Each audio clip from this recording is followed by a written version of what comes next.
Hello, hello, hello there. We live? And we are live. I mean, he was just stuck in the, he was stuck in the moment down Take there, over. bro. Tony, take over. Go on. You do the intro. Big up everyone, man. Yeah. Big up people. We are back. Arsenal Uncensored, guys. It's been so long. It's been too long. We had to bring it back. Myself and of course Mr. Tony Claude is in the building with us, guys. We've got a lot to talk about, a lot to dissect, a lot like a lot of questions to ask. I think from both sides as well. You know, we'll be talking Arsenal current situation right now. You know where we are. Talking Viktor Gyökeres situation. I do want to get Tony's thoughts on that because we was in the watch long, guys, against Club Brugge, and he spent the Oh, whole second half talking about Gyökeres. So this is the time and place to do it, and I'm looking forward to that. But yeah, big up everyone, man. But welcome back, Tony. It's been a while with this show, man. It's great to be back with you, brother. How you been keeping? yeah. See, people, big ups. I mean, big up to me and of course Josh, co-joined show. I mean, we've taken apart for a bit because Josh was very, very busy building his channel. I mean, Mr. 21K, Mr. 22K, bro. I mean, only God knows where you are right now, but I mean, it's just nice that you've taken the time to really build your channel, and it's good, and it benefits all of us in your community. I'm part of your community. You're part of my community, and it benefits all of us. And people on my channel, you guys do know the contributions of Josh to my channel. So, and of course, mutual respect down there for us. So, as much as I respect him, it's all good that we can do these shows. And I had to knock on his door and tell him, you know what, yeah, I want the show back. How about that? And of course, just have to come back to do it. But I mean, just this week, yeah, on Wednesday, I mean, something big was brewing in the show we had in the watch along. I mean, we've never had such a very contentious one for quite a while. Whenever we're doing watch alongs, it's always kind of like kind of laid back, and we're relaxed. We're talking about the game and something like that. But I mean, big ups, big ups, big up bag of me and Bag will be back this weekend with that watch along against Wolves. But me, Josh, our guy Cooper, shout out to Cooper, man, all the time. Big up to him. Big up to Gunners for Life, my new head moderator. So big ups to him, my guy. So the thing there, I think we're also with Rory and Bag, my friend.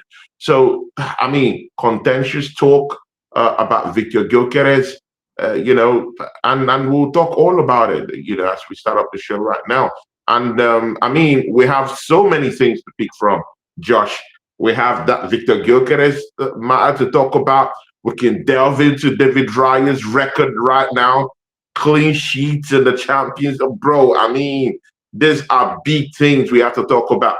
And of course, Gabriel Martinelli's record in the Champions League, bro, who have actually scored five in 5 UCL games, brother, man. I mean, this is peak, bro. And apart from that, Gabriel Jesus coming back. I mean, a whole lot of corpus for us to talk about. Big up to the Macronicle. Josh, welcome to the show. Let's get it. Let's get it, bro. Man. Let's get it. Let's get right into it, people. Big up the chat first and foremost. Thanks everyone who tuning in today. Make sure you smash likes. We're live on both channels as well, man. So do the regular thing. Get your comments down below as well, people. Any questions for me and Tony? Fire them away in the chat and leave your thoughts about everything we do discuss today. Big up E Ross is just tuned in as well, the main guy. Big up E Ross. That's the real one, bro. Oh, Cooper, man. But yeah, Cooper as well. I mean, what a debate we had on the watch. Yeah, Cooper. Oh, we had a skirmish, bro. And we had to talk about it. In fact, you know what? Yeah, Josh, let's talk about it, bro. Do you start there? Bro, let's talk about it. I mean, let's delve into it. Okay. Let's delve into it. See, no one can tell me, about liking or kind of like having a kind of likeness for Gyökeres. I have Gyökeres as the headliner on my page on my YouTube. If you go to my YouTube channel right now, you would see Viktor Gyökeres, in on the banner. That's because I love Gyokeres. I like him as a player. I like him as a striker. But I mean, bro, he's been so one-dimensional. Bro, I'm sorry to say this, yeah. Gyökeres has been so one-dimensional.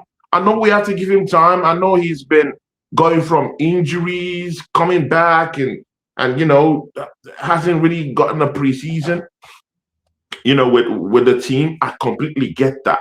But again, you have to be seeing glimpses of world-class standards whenever you're being called on, bro. And to be very sincere, he hasn't been playing, to that level. Let's be frank. He hasn't been playing to that level. Will he get better? I think so. Because I respect his pedigree. But right now, he's not doing the job. He's so one-dimensional. He's so static as a striker. I really do understand that he's not getting enough passes from the team. But this is what world-class players do. World-class players find a way. They always try to adapt to the team. If the team doesn't adapt to them, they always try to push the boundaries, break the matrix, eat up the blue pill.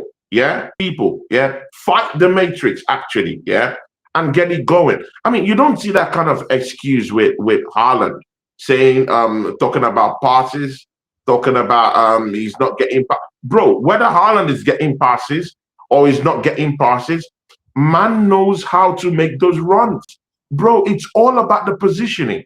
When you're a world-class striker, positioning and making those runs should be part and parcel of your game. And I'm sorry, I'm not seeing him make those runs. I'm not seeing him make, make those intricate runs that could get him into several positions in order to get the ball. And again, we could make this case here a talk of Mikel Arteta. And of course, you have to blame Arteta for it. I blame Arteta for it. But to what extent will Gyökeres say, you know what, yeah, F Mikel Arteta, we're dealing with my reputation down here. I mean, if I'm a striker, yeah, in the football club, that's what I'll be saying. I'll be saying, you know what, yeah, damn Arteta and damn the whole tactics. I want to do my thing and actually just score goals. How about that? And then position yourself and grab some goals. So, I mean, it's too one-dimensional. He's being pushed around. I mean, in Sporting Lisbon, it wasn't like that. Yeah, it wasn't being pushed around by defenders, hacked to the ground. Bro, well, it's different league, isn't it, Tony? It's a completely different league. Cool with it, bro. I don't know how about you. It's a completely different league, isn't it, Tony? Like the Portuguese league compared to the Premier League. So, I mean, I look at it this way: the way how. And this is going to make me laugh because of the whole, Evos put it in the chat right now, it's the system. But for me, I'm sorry, guys. My argument would be, you got to look at how we're playing, Tony. You got to look how we're playing because at Sporting, he played very, very different to the way how he is at Arsenal. I get what you're saying when you look at a striker like Haaland, right? They don't need to rely on any of these system stuff, right? He just gets a chance and he'll take it. He's a killer, mate. He's a killer in front of goal. Yeah, he has that world-class ability in front of goal, right? He's a goal machine. And you don't need no systems, all that. But Gyökeres got all these goals at Sporting because it suited him in terms of they always played him in behind. Like at Arsenal, many games I'm seeing of him, right, Tony? Yeah. I've not seen us playing in behind to his strengths. We're not playing to the guy's strengths at the end of the day. And this is where he's going to struggle a little bit. I'm seeing him have to try and drop deep at times. I'm seeing him have to try and move out wide just to try and get involved in the game, so I look at it as well, mate, and I just think against Burnley, Tony, do you remember the game against Burnley? I thought that was his best game in an Arsenal shirt. The 2-0 the 2-0 win, right? That first 45 minutes, he was our best player. Why do we always go to that Burnley game? Why is it only that Burnley because game that was his best game, bro? And then he got injured after. Why aren't we talking about the Liverpool game? Why aren't we talking about bro, we're not even talking about the Aston Villa game, bro, when he came on and he did fuck all. Bro, you need to talk about the big games, yeah? The big games he never stood out in. The game with Man City. This I rate Gyökeres as a world-class striker. Seeing his performances in Portugal, man, if you bag the 100 and something goes in 2 seasons, yeah, in Portugal, bro, after 14 games in the Premier League, I want to be seeing something like 8 goals in the Premier League, bro. At minimum, after 14 games in the Premiership, at least 8 goals. He's nowhere near that right now, bro, in the Premiership. And it's worrying. And the most worrying thing is that Arsenal fans are covering up for him. And Josh, you are covering up for him. I'm sorry. Because 2 seasons ago, when Kai Havertz came on, everyone was like, oh, look, I give him 10 games. Fair enough. Yeah, everyone gave Havertz time. This is what I'm saying. I get that. Bro, Tony, you gave Havertz time. For the Gyokeres thing. Tony, it's one of the biggest cover-up in the history of strikerdom at Arsenal, bro. I remember, Tony, one of the biggest cover-ups, bro. You gave Havertz time when he first came in, did you not? No, I gave him 10 games. You gave him 10 games? Yeah. Okay, and did he prove you wrong in those 10 games? Or did he prove you right? He proved me wrong. He's not the he's not the striker for us. I completely get that. But again, it doesn't mean he didn't help us out in some certain kind of games last season, bro. So where's the same energy for Gyökeres? You need to give him time as well, no? Josh, see. When was the last time you've seen a title-winning team, yeah, actually struggle with their attackers, or a title-winning team that their attacker isn't even really in a Ballon d'Or conversation after a certain period of time playing in the league, like after some certain amount of games. Like right now, if Man City, yeah, is to win the title, you already know that Haaland is already in that conversation, right? Do you agree to that? Yeah. Right? Because of the goals he scored. Yeah. So you will put him on that pedestal. Right now, Gyökeres or neither of all our attackers right now are seriously in that conversation. Why? Because we're not getting those outputs from our attackers. Hasn't it always been like this on Arteta? We want to win a title, Josh. I mean, we're not frolicking around here, bro. Ask BX Gunner is in the chat. Parky, big ups. Gunners for life, big ups. AFC always, my brother. Big up to you. Tony, we're talking about these things, bro. These guys, yeah, they all want a title, bro. Of course. That's what we need to do. I want a title. You want a title, bro. Yeah, of course. We all want a title, yeah? And we have to get it this season. Otherwise, you know what needs to happen. But Tony, have we, under this manager, have we seen our striker? Have we actually seen him get the best out of the striker position? Have we seen it? Josh, the attack has been one of the biggest issues, no? The answer is no. I completely get that. The answer is no. But again, hence we spend big money bringing in a bagsman, a proven striker in Europe. He is the guy. So there shouldn't be any excuses down there. We're going for a league title. We need our best players, per se, our best players, yeah? Gyokeres you could voice out that he could be one of our best players, definitely, yeah. But right now, we're not just seeing that. And it's a big problem for me because we need to be firing on all cylinders. If you ask anyone, everybody will tell you, our back, at the back, we're really doing quite well. We just need our attack to tick. And right now, that attack is not ticking. We are being saved by our wingers and by every other player around us than our attack. And it calls for worry, bro. It's actually a worrying period right now. And it's not like you did not invest in a striker.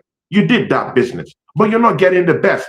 Josh, what I'm saying right now is, if Gebrejesus comes back, bro, I mean, I saw Gebrejesus in the game against Club Brugge. Bro, I mean, I don't want to be the spoiler of anything, yeah? But, bro, man hit the post when he came on, bro. Got a couple of shots on, bro. ran the channels easily, with ease, bro. I mean, I'm not even But talking of he with scored a hat trick. ease, bro. He's If he Josh, comes Tony, on and he's scoring goals, Josh, bro. yeah, but hold on a minute. He got a hat trick against Crystal Josh, Palace. He scored a hat trick against Crystal Palace. I'll He put was never Jesus seen to to lead get our injured. attack, bro. I want a title, bro. That's where I'm on right now. Yes, but if you remember last season with Jesus, Tony, he scored a hat trick against Crystal Palace and he got injured and he wasn't seen since for the rest of the season. So he's quite unreliable because he's down to the injuries at the end of the day, isn't it? So I know he's came back and he looked sharp off the bench against Club Brugge. He hit the bar, you know, he's getting on the ball well, linking up play, moving out wide like he always does, yeah. But I'm gonna chill with the Jesus thing for a minute because the guy is unreliable. He scored a hat trick against Crystal Palace last season. He scored a brace when we beat them 5-1, and then when it came to the FA Cup game against Man United, that's where he gets injured and he's gone. Unreliable for me, bro. Yeah. But so back to this Gyökeres thing, Tony. Yeah, are you telling me that we should have got someone else? Then are you regretting this Gyökeres signing? Because it sounds like no, I'm not. In no way am I regretting it. But all I'm just saying right now is that it puts us in a precarious situation right now. We're starving for an attacker who would stand up and get us goals right now. So when you've invested so much in a striker that you believe will bag you goals, and we're nowhere near what we want from an attacker right now. All I'm saying is if any of the strikers that are coming back from injuries start coming back and they start putting up output down there, bro, I'm ready right now as it seems to take any of them striking for us, getting goals for us, putting points on the table for us, and allow Gyökeres come from the bench. That's all I'm saying. If we're saying Odegaard isn't good enough and we want Eze to be in that number 10 position, yeah, if we think he's a more better off player in that number 10 position, if we think that maybe someone like Trossard is more better a player than a Martinelli or gives us more than what a Martinelli does, and we want him to start, I always want Trossard to start in game. Let it be a performance-based approach towards the team we're putting up to win the league, bro. Because I want numbers. I want to win the league, Josh. See, bro, if we don't win this league this season, bro, Josh, yeah, Arsenal fans will be the most mocked up. See, our reputation is already down the toilet, bro. We already have three back-to-back title challenges gone down the drain. Attackers weren't scoring. Kai Havertz wasn't scoring. Everyone was just goal shy in that our attack. It was our defense and our midfielders and our wide players that were getting all these goals. So we don't need to be in that situation no more. If Gyökeres isn't adapting to the style or to the system, I'm sorry, that we've done that mistake. No problem. But we have to, we have to try other people in it. So we have to give other people a chance. So that means if Jesus is coming in, doing a better job, getting GAs, if Kai Havertz comes in, bang 2 goals quickly, bro, I'm ready to sacrifice that for the greater good. I want a trophy. I don't know about all these other people. So we can keep putting up these defenses for Gyökeres and saying, oh, how many passes has Odegaard gifted him? Bro, we've seen Madueke, bro, in this same system, a purely different system from Chelsea system, bro. And man is already hacking in goals in the Champions League of all places, bro. So, what are we doing? What are we saying here, bro? If Madueke is starting to get goals, if Martinelli is in 5 UCL, bro, Martinelli, you and me, bro, me and you actually cursed out Martinelli throughout last season. Man has already he deserved it. 5 goals in 5 UCL games, bro. If this system is so outdated, to the core, and these dead men are actually scoring goals right now, why want a point man who bagged in 100 and something goals 2 seasons ago, and last season? Why can't he put just 10? But Tony, it's not like he's missing. Is he missing sit after sitter? Is he even getting barely any service when you're watching this guy? I barely see the guy touch the ball, Tony. He gets about 2 touches, man. Even if he comes off the bench, he's came back from the injury, right? He's had a few games off the bench. I get he's our main striker. I get he's meant to be scoring goals. I get he's got like over 100 goals last season, but the guy's getting no service. Like, we're not playing to the guy's strengths, man. Like with Martinelli and Madueke, Martinelli's been phenomenal in the Champions League. Yeah, he's scoring goals. What is it? 6 goals I think he's scored in every single game. But different. I mean, you look into the Premier League as well. Has he really cut in the Premier League? Probably not this season. Maybe off the bench, you could say. Not Noni on the other side doing phenomenal. But that's our winners, man. Like our striker. Every time I see this guy, Tony, there's no service to him, so there's not a lot. What else is he meant to do? Like, I had to watch him against Newcastle have a decent game because he was actually trying to get involved by dropping really deep in that Newcastle game, and then that's where the penalty came from as well, if you guys remember. Like, we need to. I'd never see Odegaard play a single pass direct into the guy. I look at Odegaard when he plays for Norway and Erling Haaland.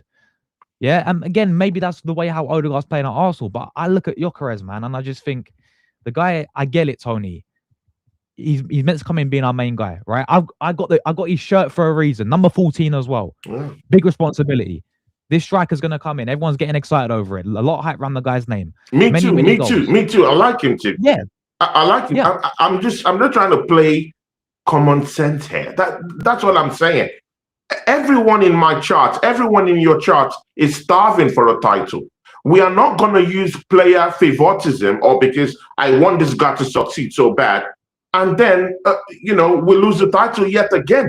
This is our 4th time going for this title run again, bro. We don't have time to dilly-dally and wait for a striker for us to kind of shoehorn him into adapting into the system. The striker Josh, the players need to want it. Gyökeres need to want it. I'll put up a question for you right now. Do you think Gyökeres is a world-class striker? I think he's proved it that over the recent seasons that he is a world-class striker. No, Josh. see here, people. Yeah, Josh is a big politician. Man is a big politician, bro. Bro, I ask you a direct question. It's a direct question. Is Gyökeres a world-class striker, bro? Yes, in my opinion, I think he is because he's proved that over the past couple of seasons. Okay. On an Arsenal do you think he's a world-class striker? It's good. No, it's good. I like the answer. But is Gyökeres a world-class striker on an Arsenal shirt? Well, not right now because he's been here for how many games? But not right now. Okay. I mean, people, we're heading somewhere, innit? I mean, he's just agreed he's not world-class on an Arsenal shirt. Are you willing to give a chance to a striker like Gyokeres Jesus if he comes on and he's scoring goals? Probably maybe he plays against Wolves right now. He scores like a hat-trick. Would you be tempted to bring him on in the next game than a Viktor Gyökeres? Since Gyökeres isn't in that world-class status right now. Listen, yeah, I think it'd be the same. But as I said earlier with Jesus, hold on. Excuses is what's going to cost us the title this season, Jesus is unreliable, man. He's unreliable. This excuses will cost us the title this season. Bro, we saw this with Jesus, man. We saw him. He comes back, he scores goals, and he gets injured again. He's unreliable, bro. But we're saying the same. Oh, okay, so then on that basis, then you're saying the same for Saka, then, because Saka's been poor this season. So you're telling me that you'd play if not only he's been scoring goals. I expect the same for you, then, Tony. You're going to drop Saka then, yeah? And play Madueke then. I actually have this argument. No, I'm not going to drop Saka. I'm going to play into form. This is the thing. But again, Saka has always been our most consistent player. He's our go-to guy. He's our outlet. He has always been the go-to guy in this team. Gyökeres hasn't been that. He has never been that guy. So I can actually bank on Saka to actually bounce back and get his form back up for us, because he's proven season after season that he could bounce back from adversity. And I argued this thing with my good friend and one of my brother I really trust in this game, the Waffle Don. Shout out to the Waffle Don. Miss Melina is down here. Big up to Miss Melina. She Big up Miss gives Melina. me 13 Canadian dollars. Big up Melina. Wow. Josh, That's amazing, Josh, man. do you know who hooked me up with my new logo? Miss Melina, right? Miss Melina. Yes, She's the big love up Miss of. Melina. She's the second love of my life, people. Of course, I have a wife now, but you know, she is the second love of my life. Big ups. She says, "Yeah, if I don't see you all before Christmas, happy holiday, my buddy and your missus. Have a wonderful and blessed Christmas." Big up to Miss Melina. She's under the weather now, but we pray for you to just get healed up. Big up, Miss Melina. People, smash up the like button. Josh, you were saying something, bro.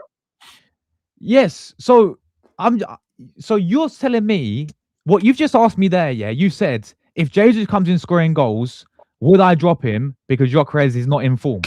But then you wouldn't do the same. That's what you would do. But then I asked you when Saka, because Tony, Saka, and people can say this as well. Saka's been poor. He's fallen off a cliff this season. You're telling me that, and Noni Madueke scored a banner against Club Brugge, scored a brace against Club Brugge, right? Had a great game against Brentford. You're telling me that you wouldn't drop Saka, but you drop Gyökeres. So, like, what's the difference here? See, Saka's own, yeah. Again, this is the point here. I really do think that Saka has been one of our most overused and damaged players. Yeah, we've overused this guy. Yeah, that's the thing. It would be very nice that we have someone who could come in and give us the same kind of quality that Saka gives to us. Yeah, even if it's just a little bit of a drop off, it's not bad. We all know that Madueke is not the level of Saka. We know this. This is the truth. He is not the level of Saka. But if he's giving us performances to actually, you know, poke questions in the manager's head to actually score more goals and help us out, it's all good and fair. That's competitive. That should be the competitive nature of how shirts are worn at the Arsenal. And I enjoy it. It's good and okay. I'm ready for Bukayo Saka to chop bench either way. No problems. But at least we can now see a little bit of some competitive edge. But you cannot tell me with the way people are protecting Gyökeres, bro. The amount of protection this guy is getting from some Arsenal fans that I'm seeing, and including you, Josh, you're my friend. But I have to call this out, bro. If man is not scoring goals, yeah, bro, he played against a team, yeah, that was languishing defensively in the relegation battle, and man couldn't score a goal. I'm not saying he's not good enough. Even in that game against West Ham, he couldn't score a goal. One of the worst defensive records in the Premiership this season, and couldn't score a goal. Now, I'm not saying he's a bad striker. Gyökeres I love the guy. He's my kind of striker. I wanted him here, but he hasn't adapted to this system. We are in a title chase. If we're not in a title chase, it's a different conversation. You can shoehorn him into the whole system, and we can wait for it, la-da-dee, la-da-da, no problem. But we are chasing a title. We can't afford to drop the ball again, bro. Come on, bro. We can't afford to drop the ball again. If Gyökeres isn't working, we have to move on. You're telling me we have to move on. We have to try this. We have to try Kai Havertz when he comes back. We have to try other options. I even want to see Martinelli even in that number 9 position. How about that? But let's switch things up, bro. So you're telling me that you want to drop Gyökeres now and you want to play someone else there? Is that if he's not scoring goals, yes, Josh, I will take that bet because I need to win a league title. I don't know about you now, because if we're embroiled in this conversation, yeah, then we have to start asking questions. Do you really want a title, bro? But we've had Havertz. Do you really want a title? We've been in a title race for how many seasons? We've been in the title race how many seasons? We've had Havertz up front and we're not won the Premier League title with Havertz up front. It's the same with Gabriel Jesus. Didn't win the Premier League title with Gabriel Jesus up front. Neither did we win the Premier League title with Havertz up front. But isn't it going the same way with Gyökeres right now? But again, we're in. Listen, I'll ask you this as well. Do you not think he was playing his best football before he got injured against Burnley? The game, you think about that Atletico Madrid game? He got some good games on. Yeah, sure, of course. So you think he was improving, yeah? and then the injury happens, and then he's not played since. Okay, he started against Club Brugge. We was watching the game together. That's where the whole debate came along. He weren't good enough. But do you not think, like, give him some more games? Because we got Wolves. I hear it. Listen, I'll tell you when I start getting warning signs and concerns. We've got bottom of the league, Tony, Wolves, Saturday, right? Yeah. They've not won a game this season. They may even break the Derby County relegation record, right? This is the game where you need to start scoring him. And a few games as we get January, February for me. But I look at it and I think, play Havertz, play Jesus, but we've been here before them, Tony, have we not? Like, you think about the FA Cup games, Havertz missing sit after sitter against Man United and Liverpool. We've been here many times before, bro, with these strikers who have proved that they can't get us of a line up front. But well, okay, Josh, like I would say, I think this is it, and again, this is the problem. Yeah, it's so difficult. Yeah, when you make someone your cult hero or a cult hero, it's so difficult to actually see reasons why to drop such players. And I get it. I like Gyökeres. I will still say it again. Gyökeres is on my banner right now on my channel. I was so excited when he came on. Yeah, I like Gyökeres. There's no agenda against him. But all I'm just saying is we're going for a title. Yeah, we're on the run-up for a title. We've dropped a couple of points. Our attack hasn't been really sharp in the last 3 games. I mean, when has our attack really been sharp this season?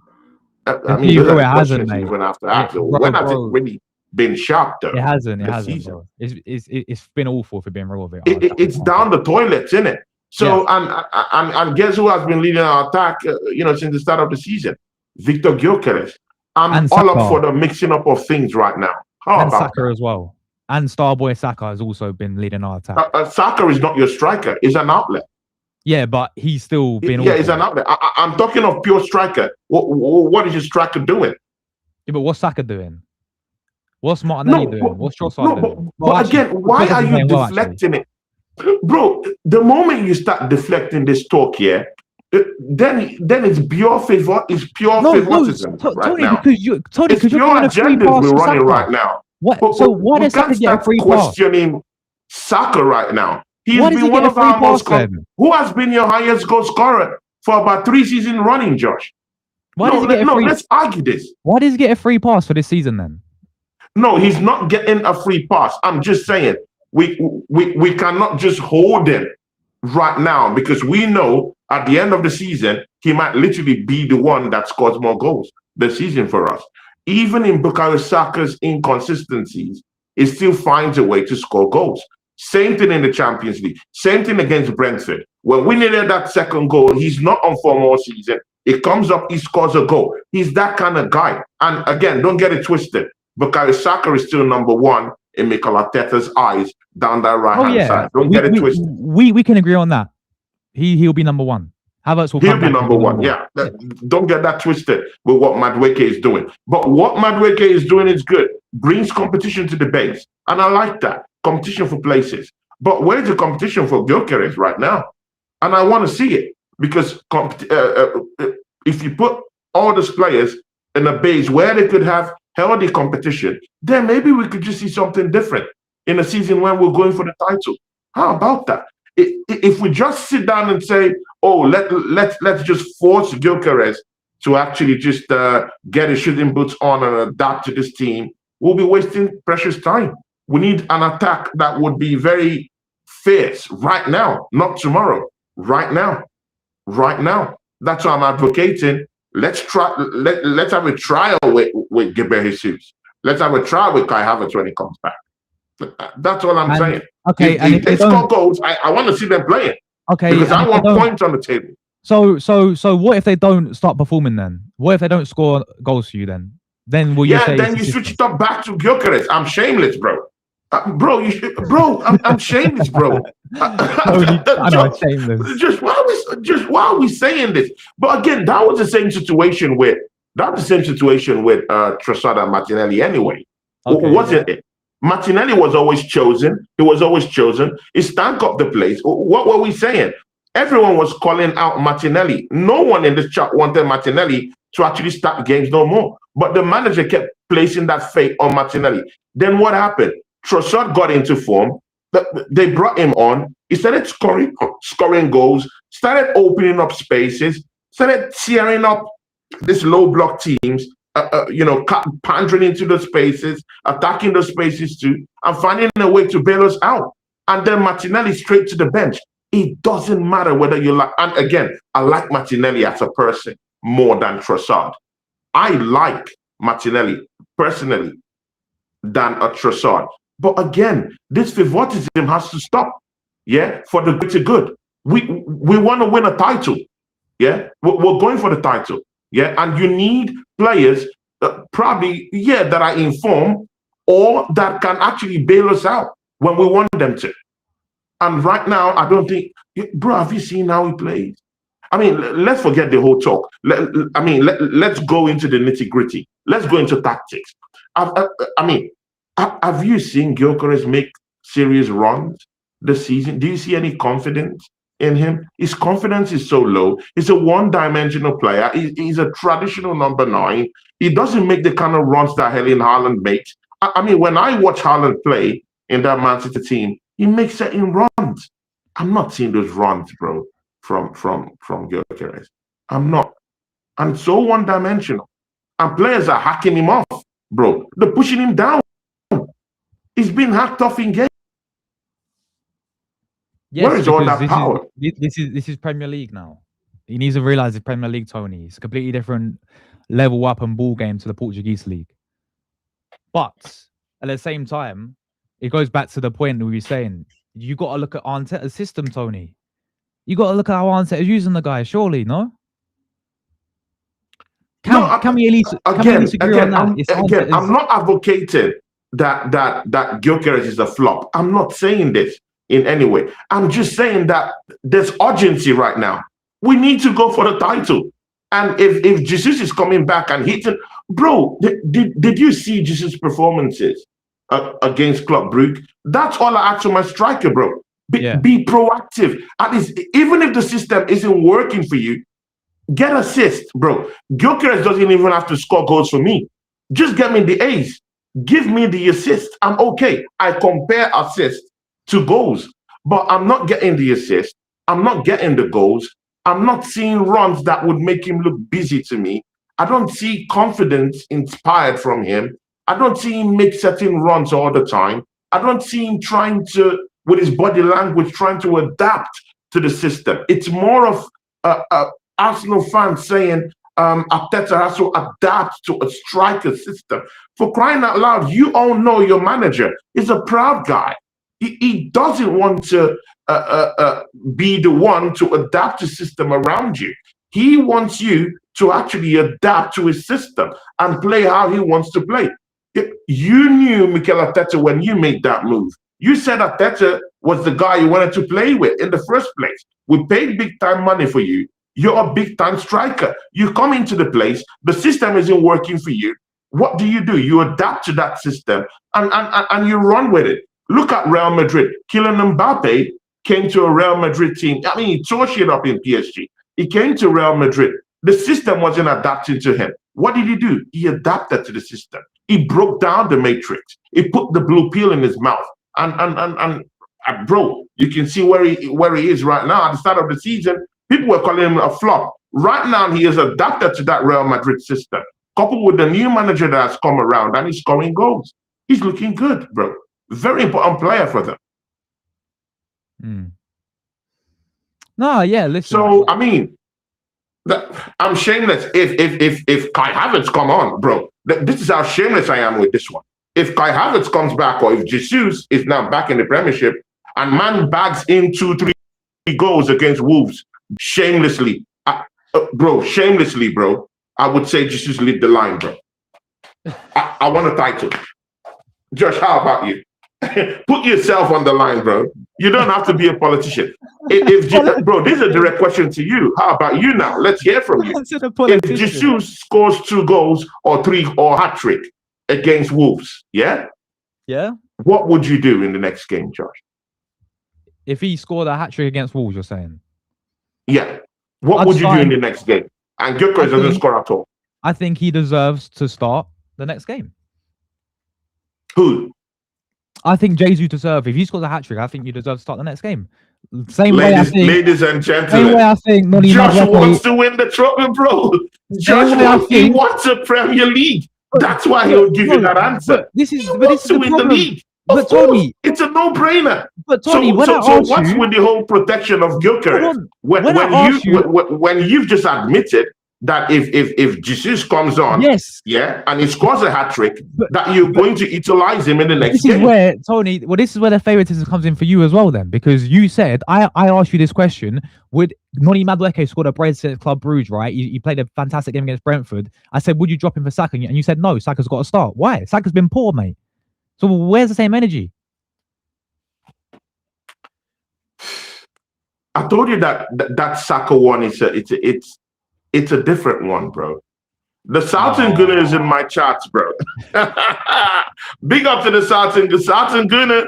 We need to talk, Southern Gunner. We need to talk, bro.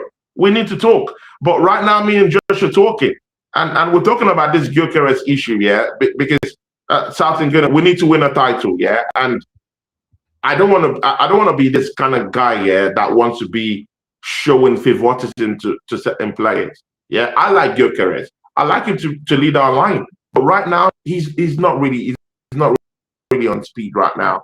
And if any other striker comes and scores some certain amount to put points on the table, I would take it. Josh, it's a simple thing. If something is putting food, if a profession is putting food on the table for you, you're really seeing the points real time.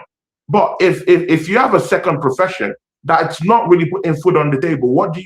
It's common sense. You drop that job and go for the one that's putting food on the table, innit? So that's what I'm saying. If Gyökeres cannot adapt to the system of Mikel Arteta, yeah, and neither, because we have a stubborn manager. We all know this. And the manager is not going anywhere anytime soon. We know this. But remember, we have a title we're going for.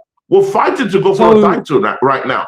If Mikel Arteta is going to be stubborn and doesn't want to come around and adapt to Gyökeres' system, then it means this title, whatever we're going for right now, is dead on arrival, Josh.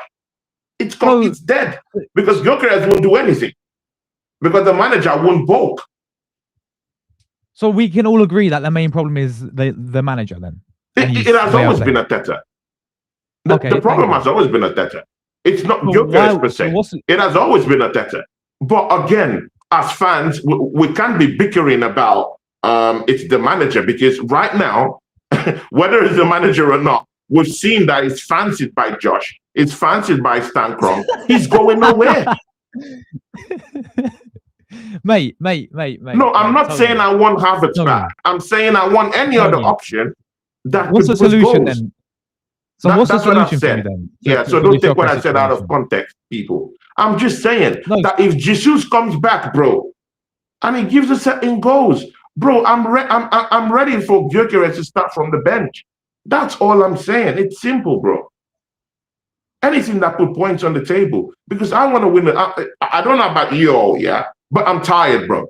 I'm tired. I've been doing the streams, yeah, bro. I've put my life on the line. I've gone to games, yeah, where Arsenal have been beaten, black and blue. I was in Baku. I was in Manchester when they beat us 8-2. Bro, I've seen our team battered. Bro, I deserve some good time too.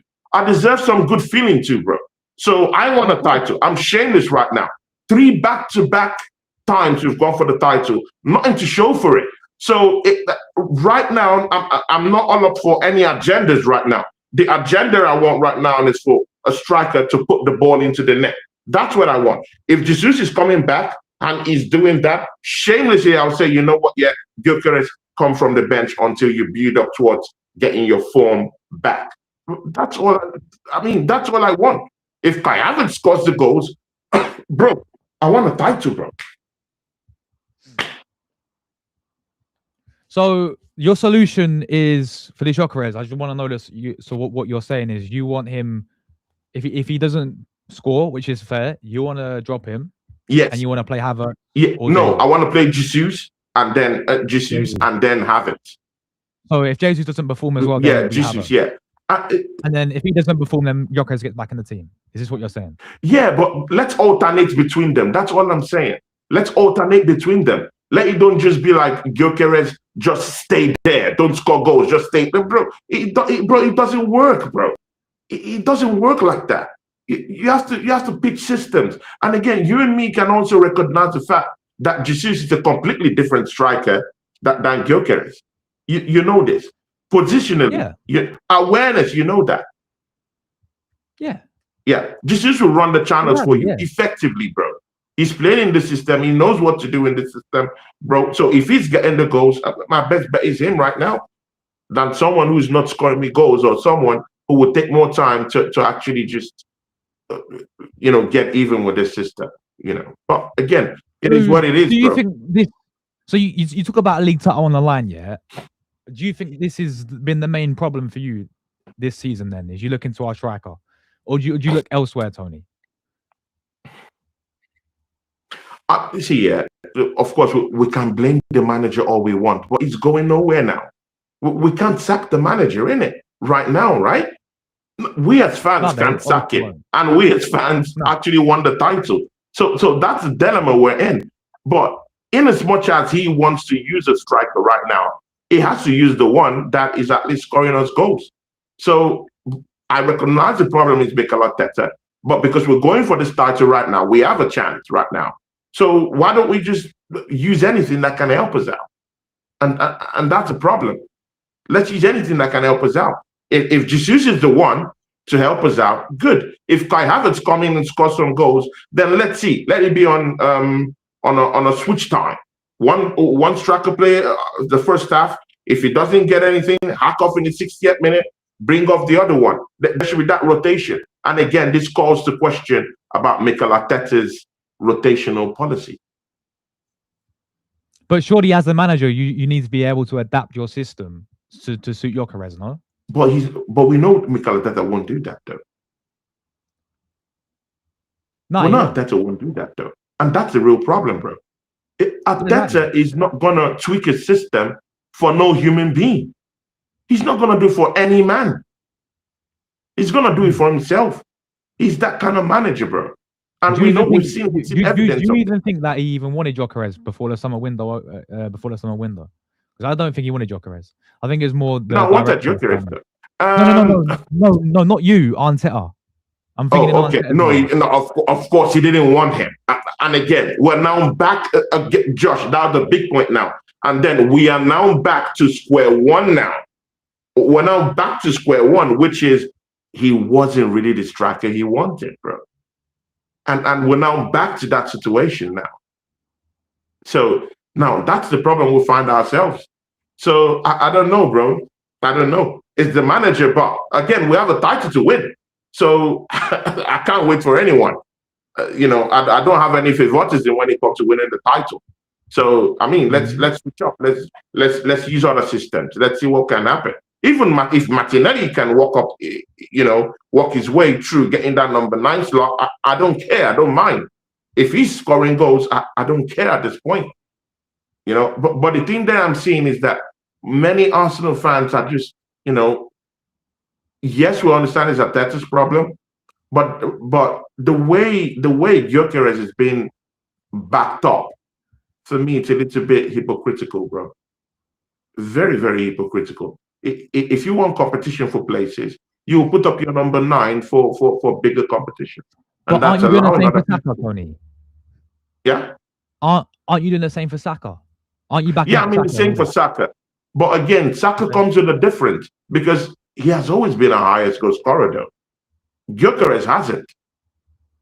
He's always been the one to bail us out. Gyökeres hasn't. So Gyökeres has to prove to us why we should stick with him with the level to which we're sticking with Saka, though. He needs to prove that to us. I agree. Saka doesn't need to prove that to us, though, because he's been the guy for the past 3-4 seasons, helping us, bailing us out, time without number, getting injured, coming back again, and still being the highest goal scorer, though. We place big money on Gyökeres. It's time to start getting some freaking goals, bro. Yeah, I agree. Yeah. So that's But again, Josh, I mean, people, I know you guys like seeing me and Josh argue that, yeah. I mean, it's just good for friends to at least bicker a bit and fight a little bit. It's nice. But Josh, what did you think about our game against Club Brugge, bro? I mean, new lease of life, despite the changes in defense. You saw what happened? Madueke with a lovely goal, bro. Bro, what a goal from Madueke, bro. oh, incredible, wasn't it? Absolutely incredible. The way how he brushed off that defender, I think they had number 56 as well, trying to take him out. He just said no, use his strength, and then the finish was mad, bro. Absolute, just shows that he's full of confidence, man. This Noni Madueke guy, and this is actually, you know what, we'll talk about him just briefly, man, because I know we were still in December, right? I know he's got half a season to go. Big up to Dr. Samo, people. Dr. Samo in the chat. In both chats as well. We all appreciate your comments, by the way. That's people. A real one, bro. I've been working with him on a couple of projects, So big up Dr. Samo. Everyone else in both our chats as well, guys. Big up everyone leaving in the comments as well. Any questions you guys got for us as well, then please do leave them, and I'll try and pin them up. But Noni Madueke, Tony, right? A player that, for me, against Brentford, that first half, he looked really, really sharp. To start the season, I thought against Liverpool was probably our only player trying to make stuff happen in the Anfield game. Going forward, that is. He looks more better for me on the right-hand side, but scored a brace against Club Brugge. A lot of doubt before the signing. And for me, it was like, I looked at Noni, Tony, and I thought, he's another ex-Chelsea player, and we don't have a good record in terms of signing these ex-Chelsea players, do we? Then it's the price tag on top of that. And then it was the fact that whether this club would do more in the window. I just thought it'd be Noni Madueke, and that would be it on the win, and no more other attackers. But then they went to sign Eze and all that. I was thinking, okay, cool. But has he proved you once so far, Tony? Noni Madueke? Bro, Madueke, I mean, people, yeah. I like Noni Madueke, yeah, people. When he came on, yeah, when he came to the Arsenal, I was very angry, and I'll give you why. I'll give you the reasons why I was angry at that time, bro. We've gotten lots of flops from Chelsea, bro. I mean, count the numbers: Kai Havertz, William Gallas, bro, William, bro. I mean, all these dead players that come in to take a pension at Arsenal, Yeah. So just with that thought alone, that we were getting a player from Chelsea, I just wasn't hearing it, bro. Yeah. Even you too, that at the time you were like, bro, why do we need to be getting a Chelsea player, a Chelsea reject, bro? So it wasn't really animosity towards the player, himself, though. But again, on an Arsenal shirt, that's the basis through which you have to judge a player, not through what he personally was doing in another football club. So when he comes to your football club, you want him to at least step up and do something right. But the main thing people actually threw out the window was that Noni Madueke is a very, very young player. He's a young player. Yeah, he's a young player. So he has that time to adapt to a system, and those kind of players can easily adapt to a system because they're more younger and they're more open to adapting to more systems because they have that youthful exuberance around them, and they could be able to assimilate other systems. So that's why he is actually playing quite well under Mikel Arteta in a way, even if at the start of the season he wasn't really getting end product. But at least you could see those incursions into the final third of the opposition box. It was always making those runs. And that's what I'm saying. He's making those runs. He's getting into the 18-yard box. He's breaking those lines. 1v1. Bro, 1v1. Yeah? 1v1. I don't think there's many wingers in this league, apart from players in top clubs, yeah, in this league, bro, that could actually face Noni Madueke on a 1v1 situation and win that statistically, bro. Yeah, he fears not, bro. 1v1, 1v2, dangerous player to have in your wings. And look at that goal, bro. I mean, look at that. I mean, he just shrugged that Brook player off, bro.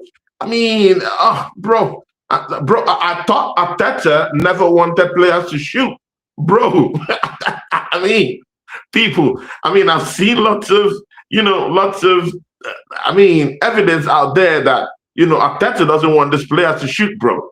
But oh my God, that man is shooting from outside the 18-yard box, bro. Bro, top beans, bro. Big game from the kid. Now, he scored against Bayern Munich. He showed that he could, raise his game and raise his level against bigger teams, and that's very important. We need players that could raise their games in those big games too, because the big games this season are the ones that Arsenal haven't really risen up to most of the time this season, though. It's usually the smaller games that most of our strikers and wingers set up to something in the Premier League. We're just taking away the Champions League. But, when you scoring against Bayern Munich, bro, that's a different flex, bro. And then scoring a double against Brugge, bro, massive. That's good competition to have, isn't it? Yeah, facts. And if you look in the Champions League as well, 6 wins in 6, isn't it? Only 1 goal conceded. We've beat Bayern 3-1, beat Atleti 4-0 as well. Some really, really good results in the Champions League. I look at it, I know it's just a league phase, guys, before we get over the top of it. But, and obviously, like last season, I think Liverpool won the league phase, didn't they, last season? And they played PSG in the last 16 and they got knocked out. But it's good because, like, we've got 2 games left. We're pretty much automatically through. I think if we beat one at Inter or Karat, we can top the whole league phase. And then it'll give you, like, you get all the home second legs, basically. So you get all the second legs to come back up in the knockouts at home, which could be decent. But I think, Tony, you and I both know it's all really going to matter. The crunch time's going to happen when the knockout stages do arrive, and then we'll see what happens there, bro. But no, would you say that we made a bit of a statement in the league phase in some of these games so far in Europe, Tony? Do you think the rest of Europe look at Arsenal and look at and think, hold on a minute, we don't really want to play them in the knockouts? Who? Like, just going off in general, like 6 wins in 6. We beat Bayern at home. We beat Atleti. Yeah. Do you think other teams around us look at Arsenal and feel like, hold on a minute, we don't really want to play them? Josh, really, are you asking that question? Josh, big up to the Macronicle.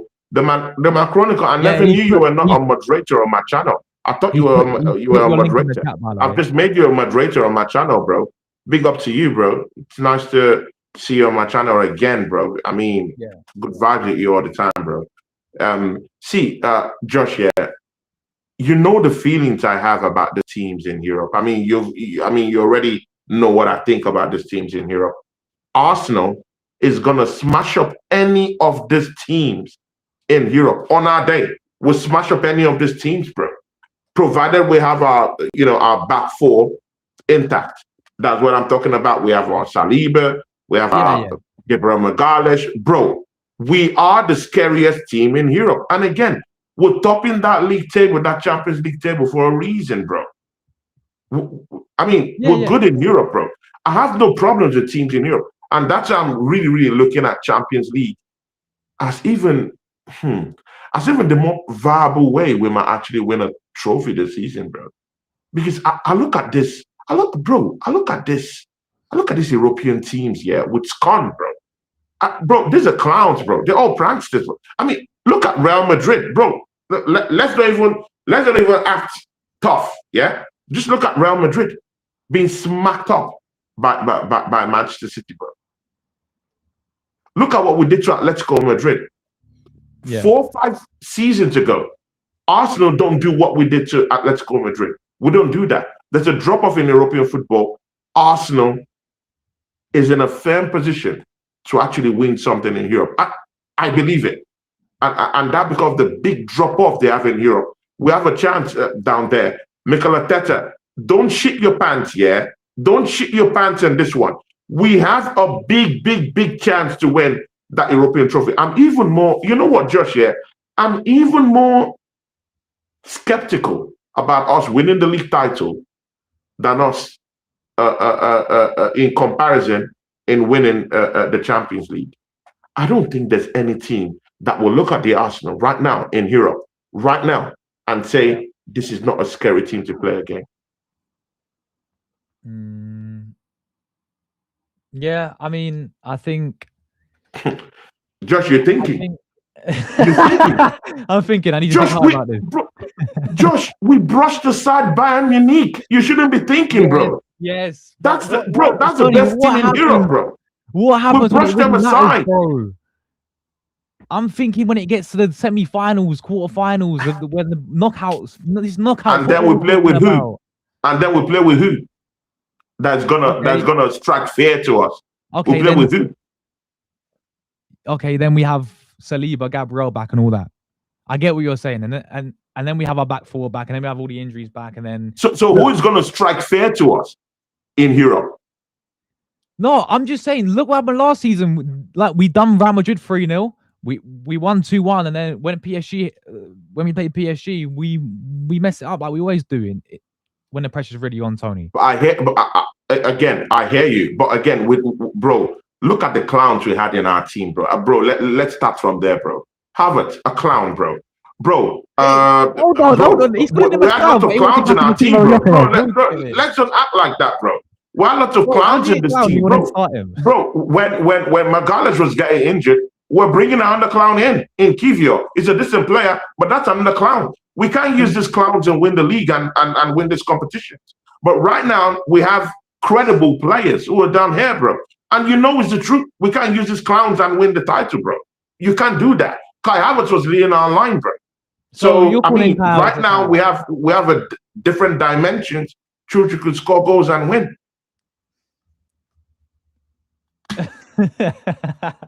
Tony, I've got, mate. You called Havertz a clown, but you want to start him over Gyökeres in the next game. But that's to show you. No, again, that's to show you. That's to show you I'm shameless, bro. Anyone that would give me food to eat, I would, bro. In a second, I will eat from that plate. That's what I'm saying. I'm ready to take the shame for the greater good. Josh, that's me now. I want to win the title. So does people in your chart want to, bro.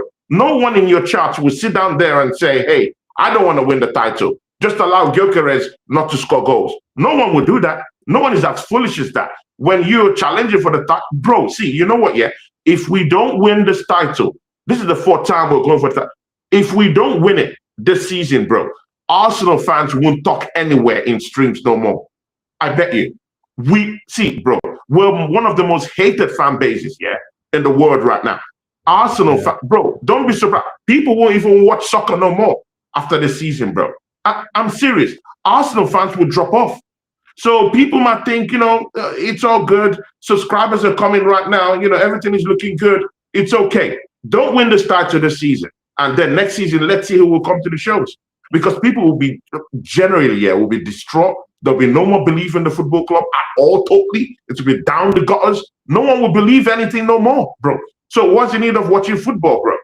If for 4 seasons you can't win a title and you have the chance now and you want to spoil it because you favor a striker bro, come on. It doesn't work in that way, bro.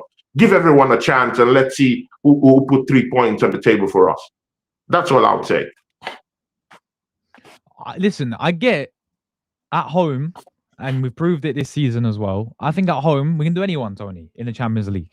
Bring anyone at home. That's why I said, like, you saw what you did with Bayern Munich. I was very surprised that we did that to Bayern Munich.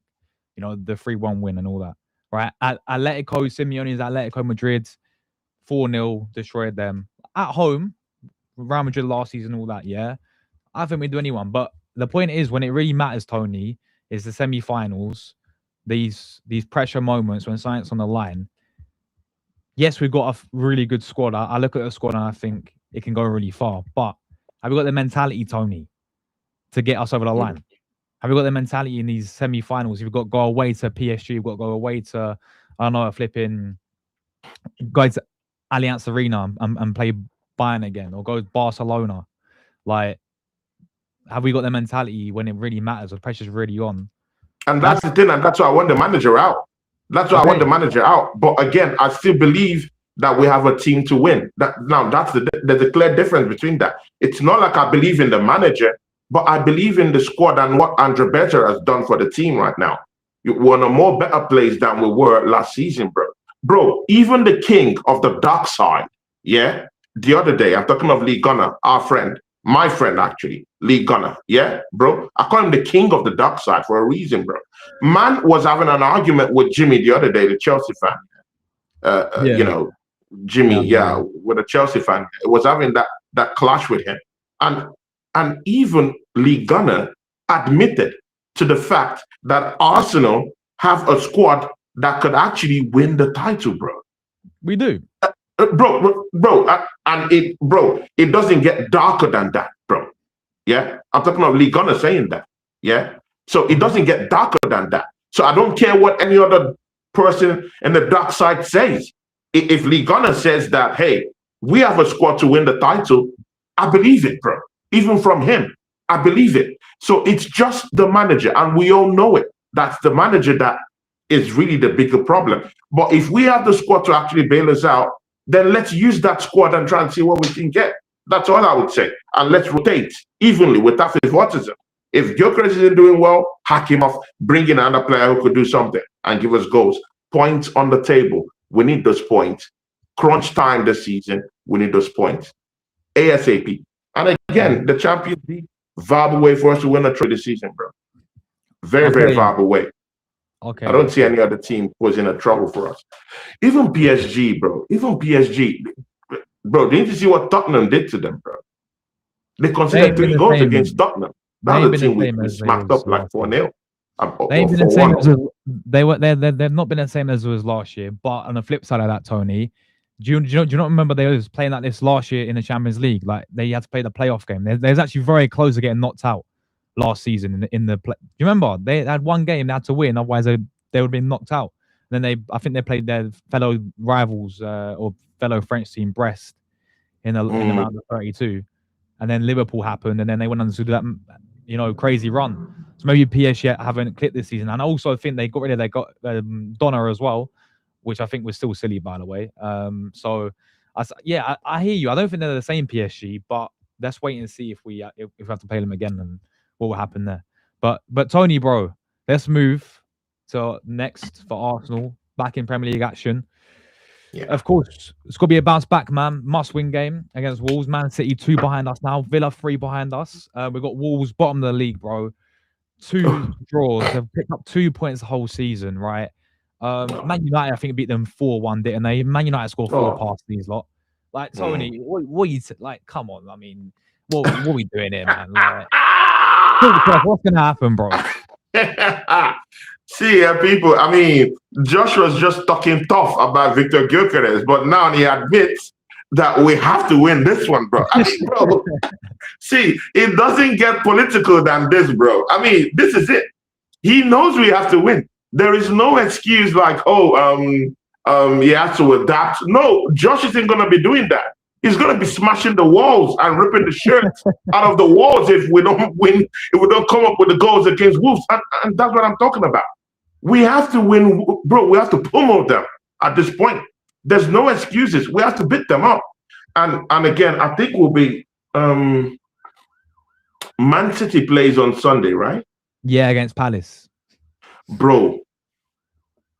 Now, this is an opportunity for Arsenal to pile up the pressure.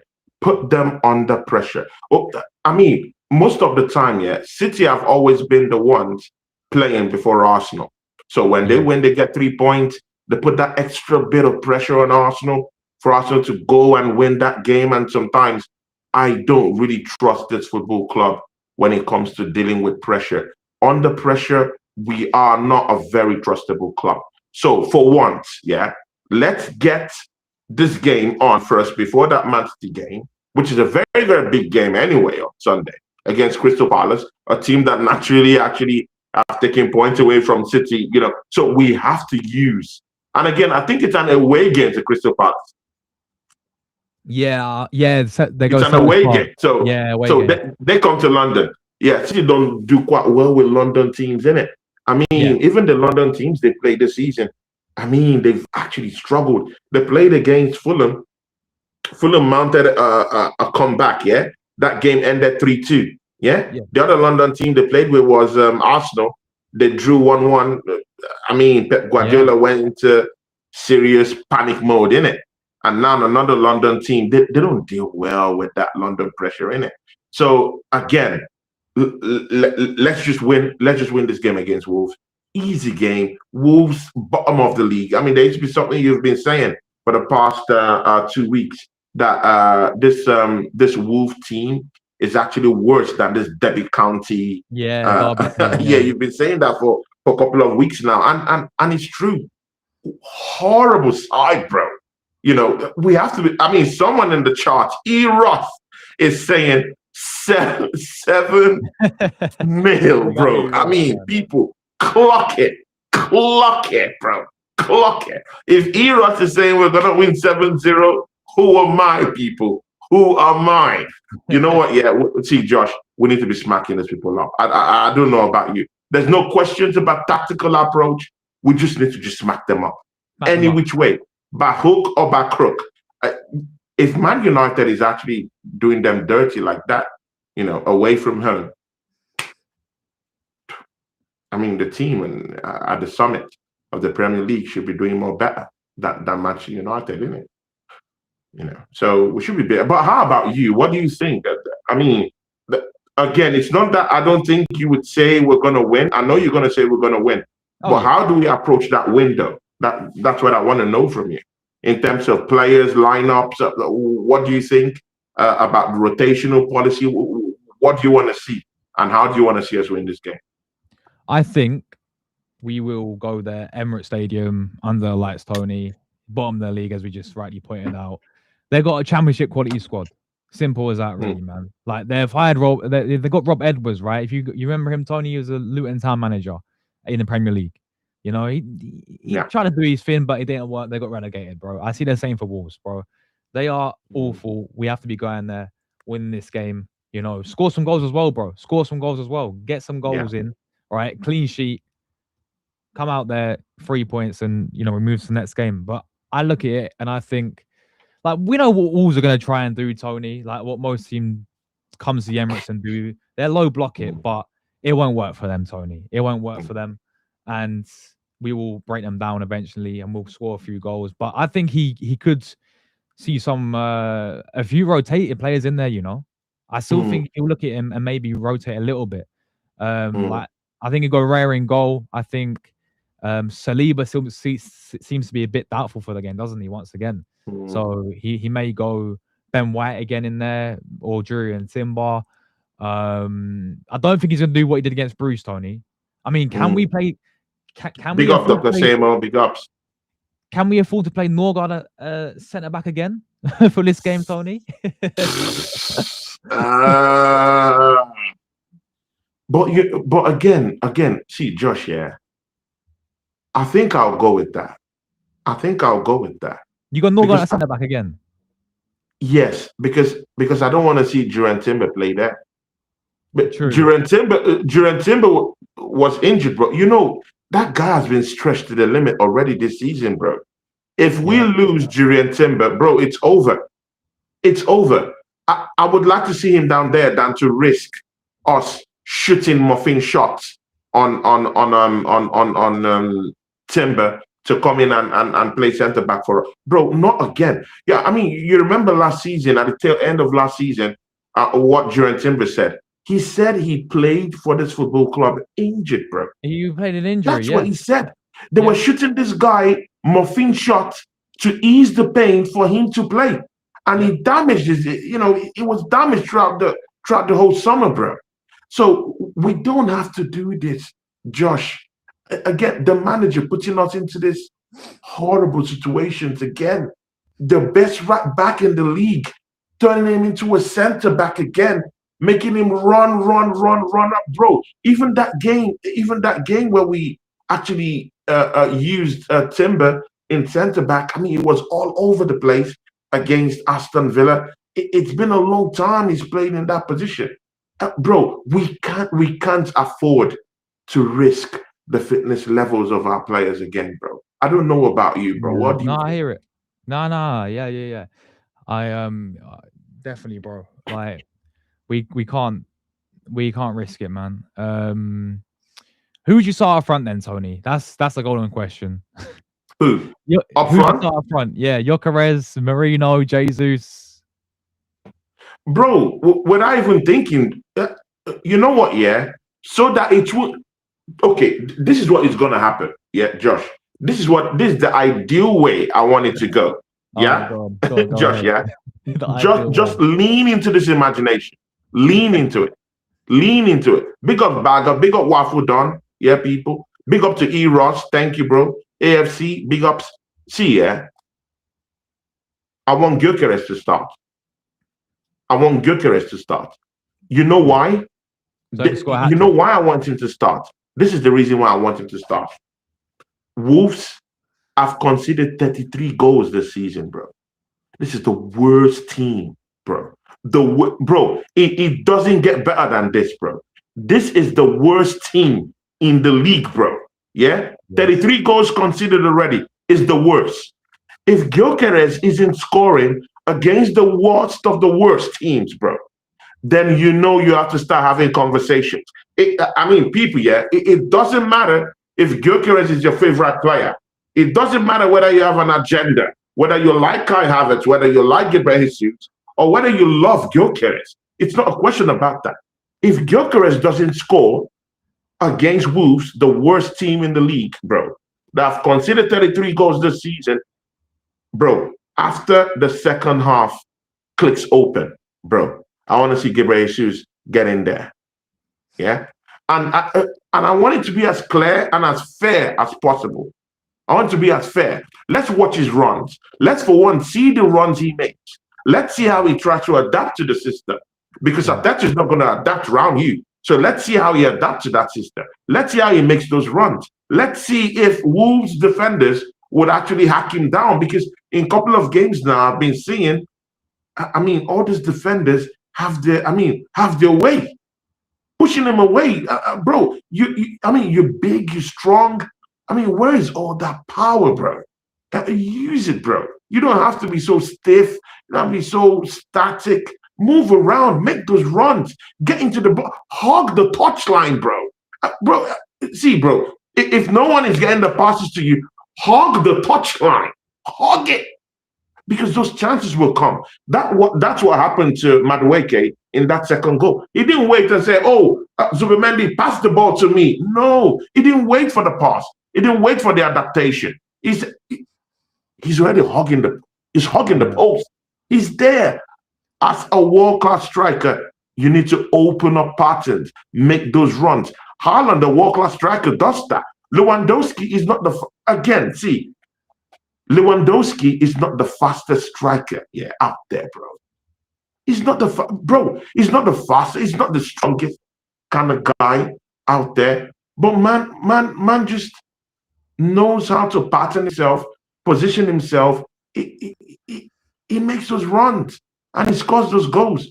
So if he's not scoring in this game, hack him off in the 50th, in the 52nd of the 6th minute, and bring in Jesus, and let's see what happens, bro. I bet you Jesus will score against Wolves. Do you want to bet that, Josh? Who, Jesus? Yeah. How you want to bet what? How many goals he's going to score? Do you want to bet that Jesus is going to score if he comes in halftime over Gyökeres? Where's your money on? My money's on Gyökeres. Okay, good. Then let's see. Let's see. Good. No, it's okay. It's good. But again, I want Gyökeres to start so that everyone sees it, that it's clean and clear that he hasn't adapted to the system. So when those changes begin to come, no one will actually argue with it. It just comes naturally, and we'll see it. He needs time to adapt. He's not a bad striker. He just needs time to adapt to the system. And he can do that coming from the bench. So if he does score against Wolves, would you hold your hands up and say you got it wrong? I would say show me more. Show me more. I would say show me more. He could actually play in other games and start. If he scores in this one, good. Start in the other games, no problem. Sure. But if he doesn't come in, then someone else have to come in. That's what I'm saying. I'm advocating for competition for places. I don't want these agendas. I'm not here to do top gunner, bottom gunner. I'm not here to do a favoritism. I love this player. I don't love that. No. competition for places. If you're scoring goals, play. If you're not scoring goals, stay on the bench, walk up your form, and that's it. That's all I would say. Fair enough. Tony, let's get a prediction, man. What are you saying? Score prediction.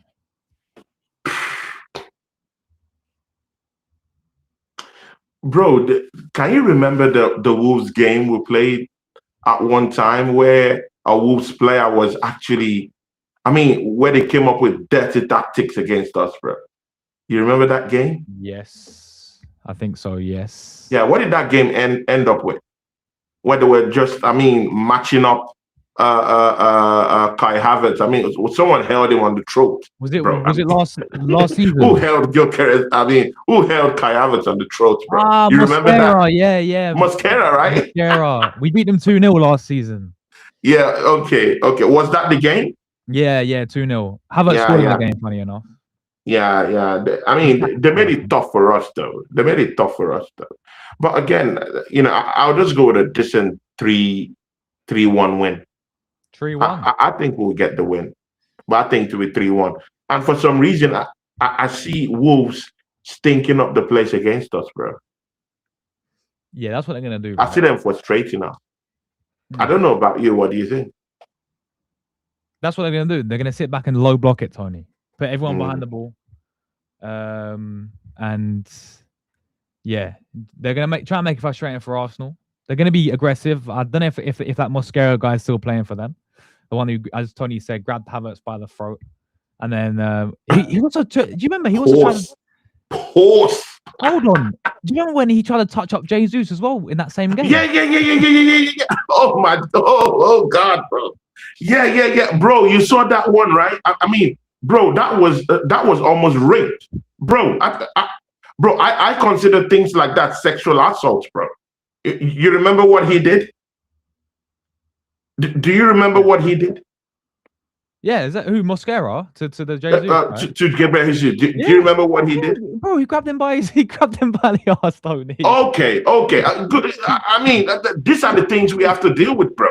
Yeah, sexual assault live on the pitch. So, bro, that's what I'm talking about. Sexual assault on the pitch, and again, that was at the time, yeah, when many Arsenal fans were now, really talking about officiating in the league, bro. So, I think these players, playing this term would have already understood, the kind of bad blood we had with Wolves that day, and they want to come back swinging. And again, Jesus would he would want to, punish them for that sexual assault they had, on the pitch that day. But clearly, I'm a referee, yeah, bro. You don't grab, bro, yeah. And again, this is not. I have no problem with people who are, gay or whatever. It's not a problem. You could be what you are, no problem. In no way am I saying you're bad or whatever. Yeah, I'm a straight man. You could be whatever you want to be, no problem. But I'm sorry, in no way must you grab, someone's bum, on the field, bro. It's not allowed. I'm a referee. If I see that, I'll give you a straight, I'll be giving you a straight red card, bro. That's what it would be. So Gyökeres, I haven't experienced such nonsense on the pitch. Yeah, when you playing in this game, yeah, you have to be angry.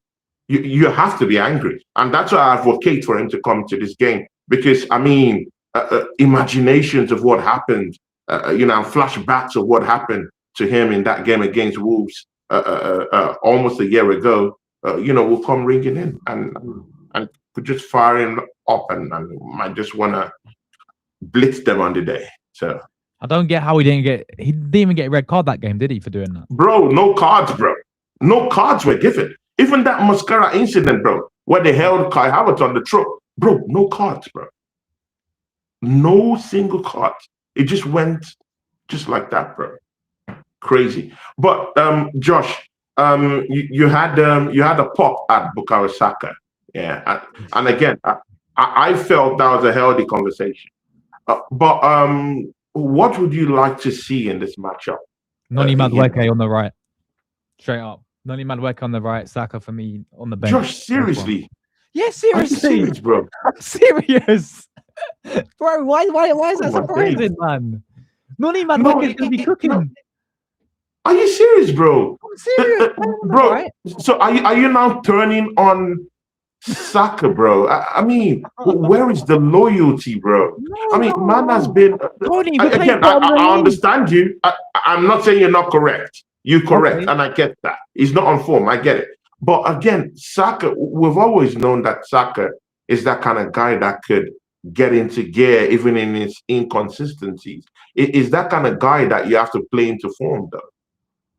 Yes, but we're playing He's bottom been of the your league. biggest performer in season. We're playing bottom of the league Oh. Wolves, mate. They're not won a game yet, Tony. They're not won a game. I hear that. You spoke to me about how many goals they conceded, how they concede goals for fun, right? Yeah. Noni Madueke will thrive in this game, bro. It's not a bad thing at Saka. Even if Saka was playing really good for me, we have the ability to rotate, and we can rotate in this not over the top, but Noni Madueke, I think he scores a brace against Club Brugge. He scored against he played very well against Brentford, which we had no problem with doing it, and you know playing him there. I don't see why not. Have Saka on the bench if he's needed. And then I would start Saka. Who we got after Wolves? Is it Everton away? Yeah, that's we have Everton away, bro. That's a tough one. Everton's away. Everton is away. That's a big matchup, bro. It's a massive matchup. That's a very tough game. So I think we can rotate, play Noni for this one, and then Bukayo for Everton game, bro. But so what? So for you, you'd start Saka then? Saka did not. Okay, now see, yeah, bro. I'm into football. I'm a ref. I'm a ref. The referee. In football, yeah. And apart from being a ref in football, yeah, I have my coaching badges too, yeah. But this is one thing I want people to picture, yeah, because many people are saying don't bring in Saka, don't bring in Saka. People seem to forget that this is a game of football, yeah. Sometimes you need to give fitness run out to certain players to be able to be at a certain fitness level. Yeah.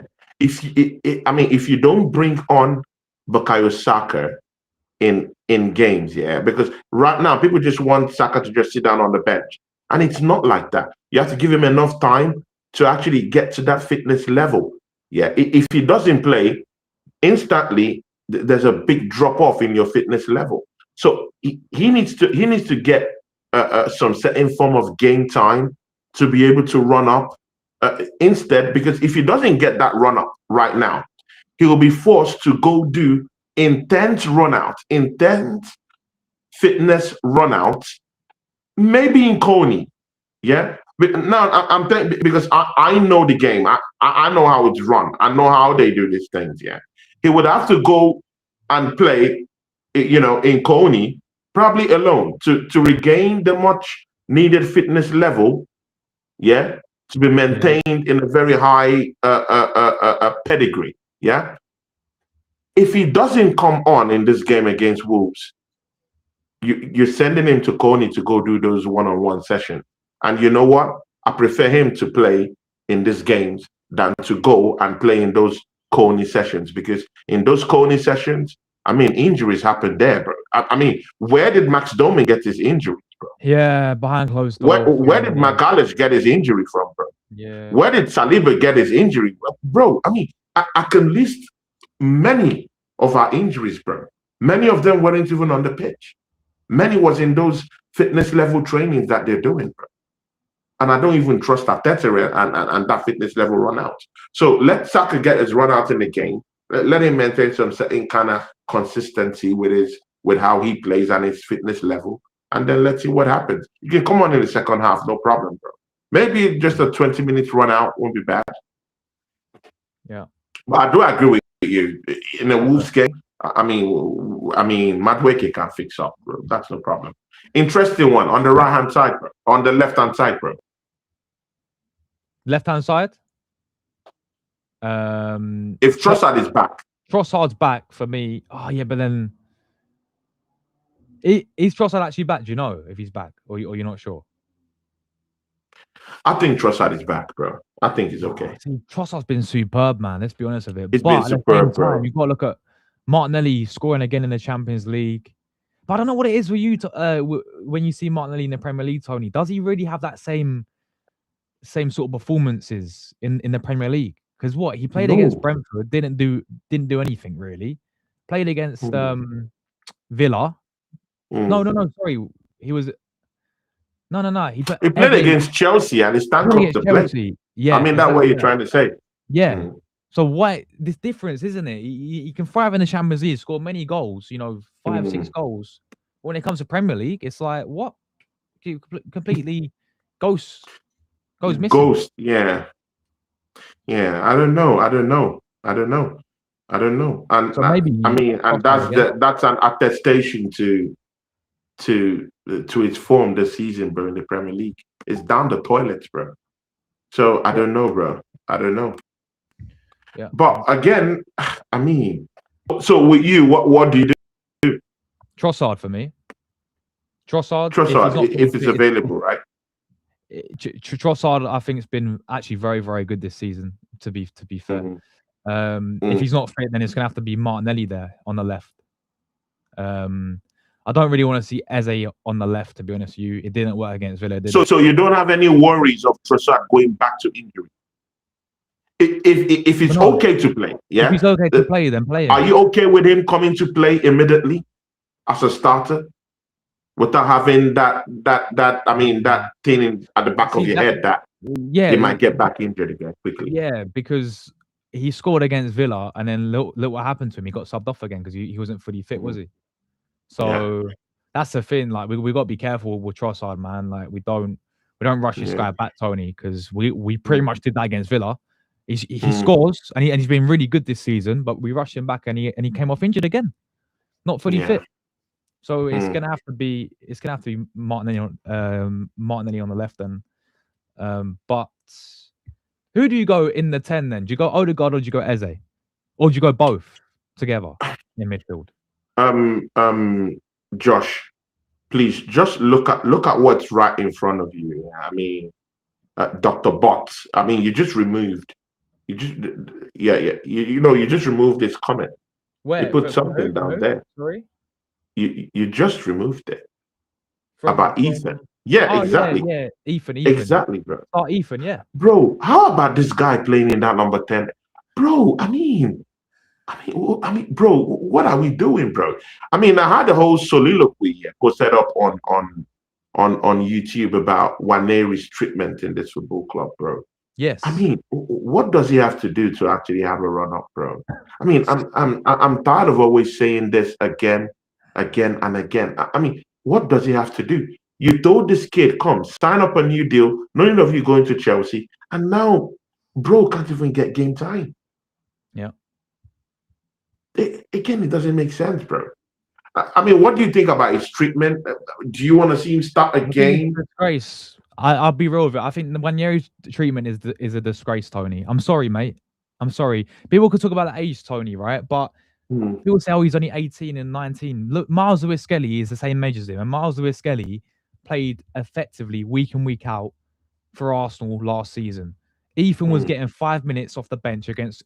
I was at the games as well. Bournemouth, right? When we lost 2-1 at the Emirates. You bring on 5 minutes ago. Yeah, flipping Crystal Palace 5 minutes ago. PSG in the second and first leg when we need a goal 5 minutes ago. What's the guy meant to do in 5 minutes? And then this season, you want to play him in the Carabao Cup matches like he did last season. It's like this game against Club Brugge was perfect to start Ethan. I'm shocked that he didn't even start against Club Brugge. It's a game where we've effectively already, and this game as well, we're playing relegation.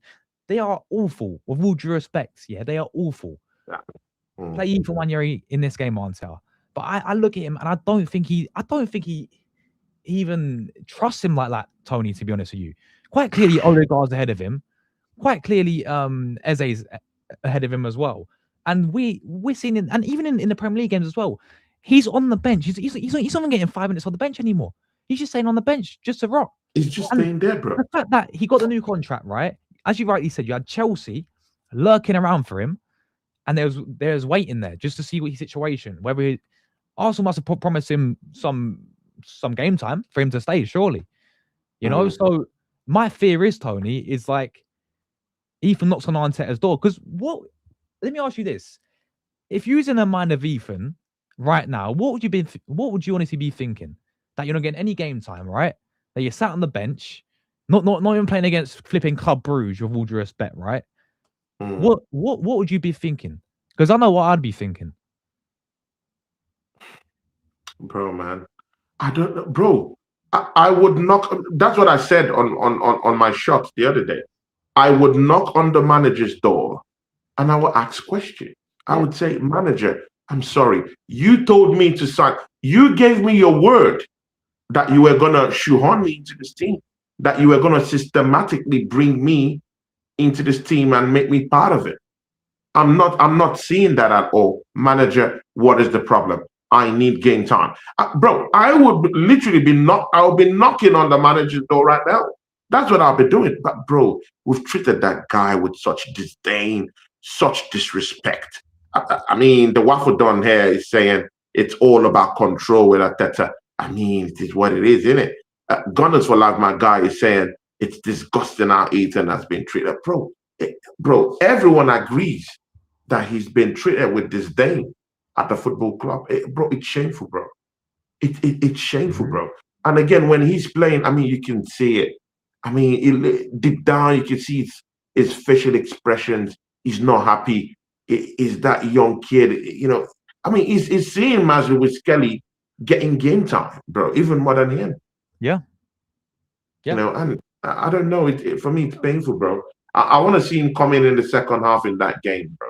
At least from the 60-something or 70th minute, it's okay.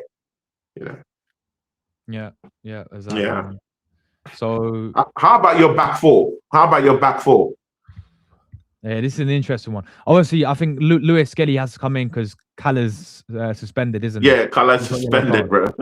So Miles Lewis Skelly played against Bruges. He's going to come in for this one.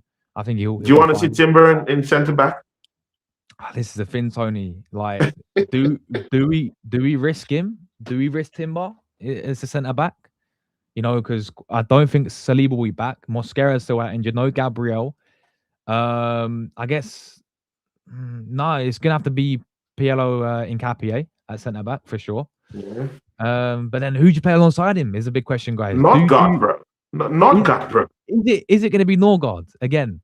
Bro, I mean, he's not the ideal guy anyway, innit? Nah. He's not the ideal guy to start. Wolves, bottom of the league, we should be able to play Norgard in this game as centre back. Exactly, bro. Right back.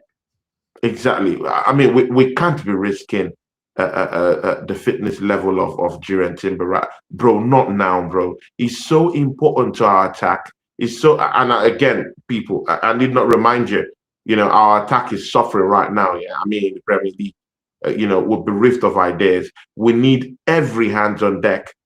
Jurgen Timber is a very, very big threat down the channels for us, and we need him. You know, we can't afford to lose him to an injury right now, bro. We can't. So, you know, that centre back, no, not God can play. And again, Josh, when you spend certain amount of money bringing in players, like the former Brentford captain, you better put him to use, bro. You have to use him. You have to put him to use, bro. You know, and again, we have adequate cover down the middle in terms of someone who could play as a false 8, and that's Merino, who could play in that Declan Rice. Bro, I don't even want to see Declan Rice play. How about that? I don't even want to see Declan Rice play because I have questions about his fitness levels. So why don't we just keep him on the bench and wait? If anything big comes up, then we use him down there. Bro, we need to have a very, very effective rotational policy. Our rotation is down the toilet, bro. Yeah, facts.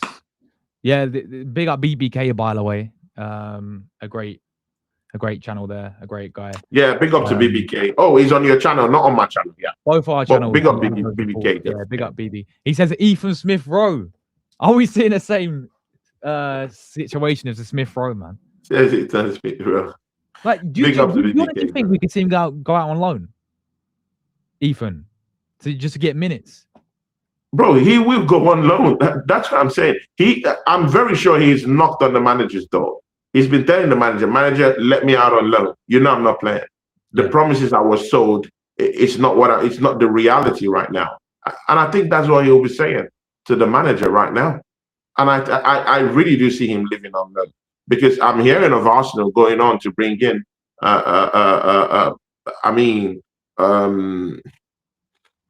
a player from Elche. I don't know. We've been linked to a midfielder. Mendoza. Yeah, Rodrygo Mendoza. Yeah, we've been linked to Mendoza. And bro, that link is for real, bro. I heard about that, yeah. So, I mean, we're talking of Abdoudidi. I mean, you've heard of the guy in the French League on. Bouadi, Yeah, right? exactly. Boadidi or whatever is his name, bro. So, I mean, you're hearing talks of all this, of all this, all these players Mikel Arteta has been linked to right now. So, I mean, just look at Ethan's situation. I mean, you just have to agree right now that he might be going on loan. Big up to Nathan Murphy. Big up, Nathan. Big up to you, bro. Macronicle, thank you for all you do, bro. God bless you, man. Yeah, big up Macronicle, man. Yeah, that's my new moderator. Big ups. Yeah, big up, guys. Yeah, big ups. A lot of people saying they don't want to see Timber play a centre back. Yeah. A lot of people saying play NordVPN. Yeah. NordVPN. NordVPN. Yeah. That was a good one, people. NordVPN. Exactly. That was a good one, people. 16-year-old Creo. He wants to give him a chance, he's saying. Okay. I don't think Arteta will do that, but Salmon, bro. Salmon, yeah. Call him Salmon, not Salmon, that's his name. Not Salmon. Yeah. Bro, I need some salmon, bro. Oh man. Yeah, what does Dr. Salmon says here? Weren't we told we have the best squad depth in the league?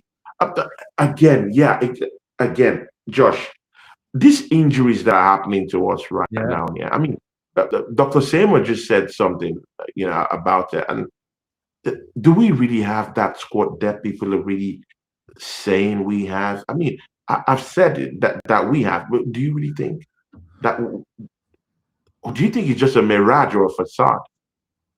Well, do you look at Arsenal? Do you look at any other squad in the Premier League and think they have a better squad than us? Big up Latvian. Big up Latvian. Yeah, I respect that you came around to my channel. Big up to you, Latvian, bro. And it's someone I really do respect, Latvian. Congratulations, so, Robbo. Big up Latvian. Congratulations for hitting 1K subscribers on your channel, Latvian.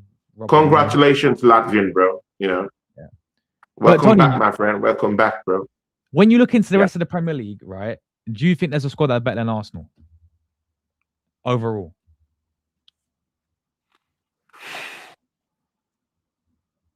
In terms of what? Squad depth? Squad depth, yeah. Because I think we've got the squad depth. Because if you look position by position, although I think we need, as you said a minute ago, we need another midfield cover, right? You mentioned Mendoza, Bouadi, cover for Declan Rice and Zubi. But I think you look, and maybe another winner as well on top of that. But if you look at all our positions around the pitch, right? Do you think we've got that competition there for every single place, which we should really have, right? I think so. I think so. But the thing there is that, but again, the very idea of of squad depth is to make sure that when there's any injury, you have the backup squad to come in and play with no drop off seen. But right now we're seeing a bit of a drop off with the normal Saliba Magalesh partnership. We can't argue with that. There's a big drop off in our defense. Hence, no more clean sheets. Teams are running at us. We seem more vulnerable, mostly to these Premiership teams.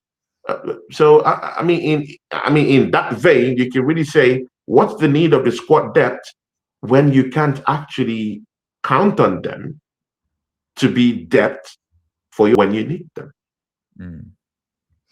Yeah, I mean, I mean, I look at it as well, right? The injuries, man, they keep on coming, don't they? They keep piling up, Tony.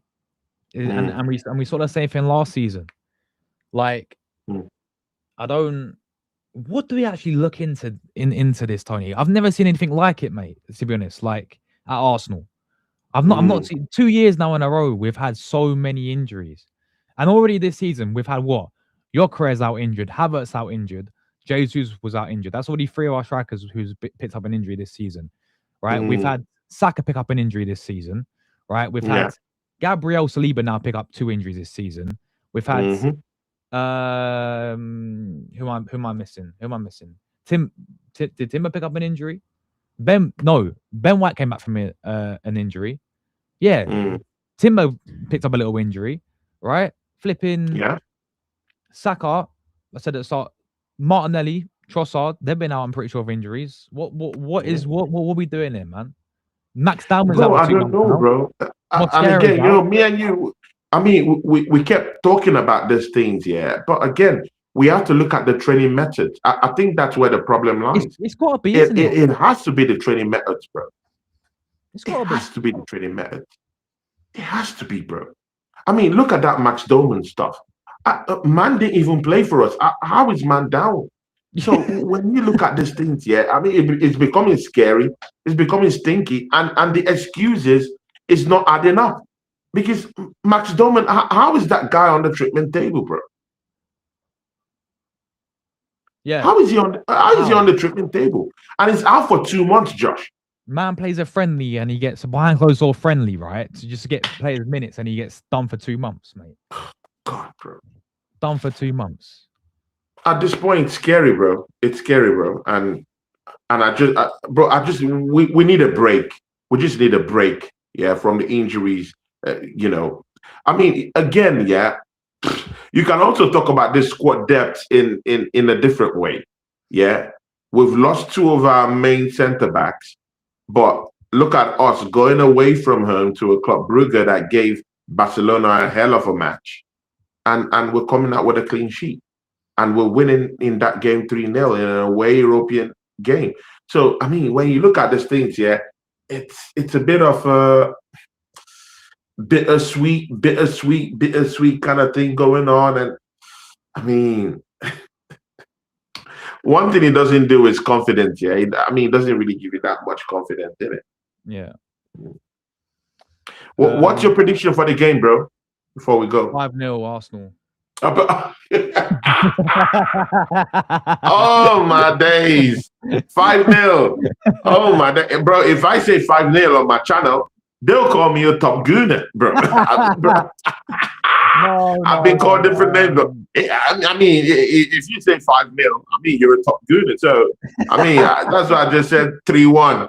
So no one will call me a top gooner. I think a 3-0. I think a 3-0. I said 3-0 against Club Brugge. I got it man on. I'm saying 3-0 again for this one. 3-0, clean sheet. Job done. We move on, mate. Everton on the next Saturday will be very tough. That'll be the one we'll be looking at, thinking this will be a test for Arsenal against Everton on Saturday. So, yeah. But yeah, Tony, bro, this show's mad, bro. Like honestly, we've been going for hours. Yeah. It was crazy. I knew I got on your nerves at some point, yeah, but I mean, it's needed. It's needed. It's needed at times, bro. Because definitely, man, it's needed, bro. So part of the heat. So it's so good. So good. Josh, what do you have coming up, bro? What we in? Yeah, tomorrow we'll be live. I do both men and women. So we'll be live with the women's game first. That's midday, and then we'll be live for the Arsenal Wolves game. And Tony, I think you've got with Bargaff as well tomorrow. You've got a stream, right? Yeah. I have a. I mean, I have to do the watch along for that crunch match against Wolverhampton. We need a big win. So me and Bargaff will be doing that show tomorrow. Actually, in about 6-7 minutes, I have a show with NEMS LFC, and I'm also hoping that Dr. Seymour would jump on that one because I've asked him to come up on that one. And people, in the foreseeable time, I would like to be doing some shows with Dr. Seymour because I really I've had a show with him, bro. You should have a show with this Dr. Seymour, bro. Has you got a Yeah. channel? I'll sub to him. Yeah, he's great. He's a good guy. I like the way I like the way he talks. I like the way he thinks. You know, he talks football in a very amazing way. We have contrasting styles. You know, quite different styles, and I think it makes good content. So you know, I've asked him to for us to do shows, you know, solo shows together. You know, and hopefully he gives me a positive feedback. But I want me and him to be doing some projects on my channel, and that's because I respect him. Same way I respect you too. We have different styles, but it makes up for for good content. You know, content that will get you. Oh my God, what is Tony saying? Ah, listen to me.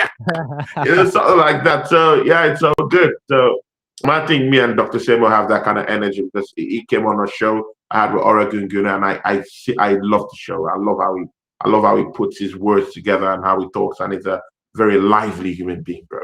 So yeah, so me and Dr. Semo should be having something after this show, if he received the link, and then me and Waffle Don should be doing something probably tomorrow. You know, either tomorrow before our match. Then me and BBK Sports either tomorrow or Sunday. We've not fixed it, but any of those days. And then me and Ola of the Fight Week show will be there on Sunday, people. So Oregon Guna might be this weekend too. We haven't fixed the time. We'll fix it. And of course, I'm trying to welcome the mouthy. If you think I'm mouthy, people, just wait till you see Deji Sports run up on my channel. The mouthy Tottenham Hotspur fan Deji Sports this weekend on my channel. How about that, people? There we go, man. There we go. Bless up. Bless up, Tony. Great show, man. Thanks to all the chat on both channels as well. Hopefully we'll get around to do this weekly as well. So we'll be back maybe next week. This time next week should be perfect on the Friday. Which do we have a Champions League game? No, I think we have a week off after Everton. No, we have a week off after Wolves, bro. Let me check. Okay. Let me check. Yeah, please check that quickly. Yeah, because Wolves. Yeah, so it's actually tomorrow. Then we have a week to prepare for the Everton game, and then after that, it's I think Champions League again, if I'm not wrong. Okay. So yeah, just let me know about the Champions League so that we could just let's schedule it because of course I'm contracted to you. I mean, I had a couple of friends say, "Hey, Tony, let's do Champions." I said, "Bros." I got my best guy on that one, bro. So I'm doing shows I'm doing expressly Champions League. I'm doing it with you, my bro. So I would always bring out my time, even if I have tight schedules. I would always come to the show, unless maybe I don't really, I have football games at that time. But if I don't, contracted to you, my bro, for the season. So my guy, man, my guy. Yeah, let's up. Yeah. But to be nice to see Inter Milan when we play against it, bro, that'll be a big night, bro. That'll be a massive night. Yeah, of Champions League football. People, you have to catch us for that one. I think that one should be by January or so.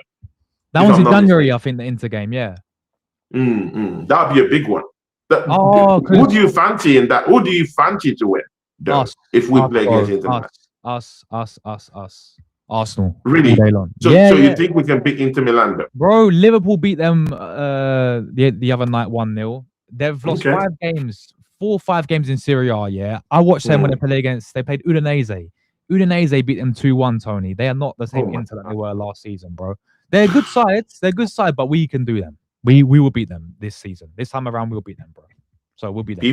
People, you heard Josh. Yeah. People, you heard Josh. So, I mean, people...